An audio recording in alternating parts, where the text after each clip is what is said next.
Hey everybody, Dennis Legg here from Golf Warehouse Atlanta. Recently I was sort of doing a tune-up, as I usually do in the spring, for my game, and my body's been a little rusty, so I was doing some exercises, one particular that I do all the time actually, and I thought that I would bring it as a tip here on YouTube. I think everybody would get a lot out of it. I call it separation. So separation, if I can define it for you in this context, would be the lower body and the upper body moving independently of one another. Okay? So separation relates to power. It also relates to slicers. If any of you out there slice or come over the top, this is one of the main reasons you come over the top. Okay? So separation means that when we get to the top of the swing, we want to lead with the lower body and we want to resist with the upper body. Okay? So let me demonstrate that here in the mirror. I want you to see the stretch that I do. So I'm going to take it back to the top of the swing, okay, and then I'm going to go with my lower body slowly, and I'm going to resist with my upper body, so I can really feel it, especially here, but in both sides of my obliques, you can really feel the stretch. So this is a dynamic stretch.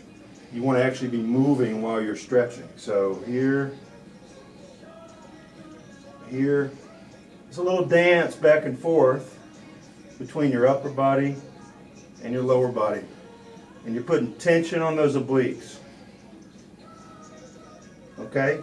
And if you stretch, your spring will get actually a little bit more elastic, and you'll be surprised how much more power you'll get. That's one of the main power influencers in the golf swing. So I said when I first started the video that this was related to slicing. The reason you see so many slicers is because what people do is they start with their upper body and their lower body at the same rate. So when they start their downswing, everything goes together, pulling the hands outside, the club outside the plane, and then the club has to come straight down on the ball, and that's an outside-in swing, which leads to a slice. So one of the reasons you see people do that is because they lack that elasticity between the upper body and the lower body.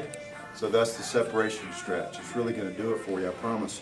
You do this 3 or 4 minutes a day, or 3 or 4 minutes 2 times a day. Really put pressure on those obliques. Resist with that upper body.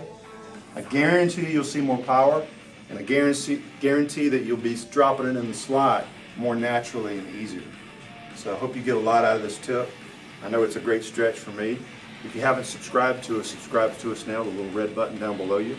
Hit the little bell icon and you can get automatic notifications from us. The YouTube channel is Golf Warehouse Atlanta. We're in Smyrna, Georgia. We got more content coming your way. Make sure you subscribe. Thanks.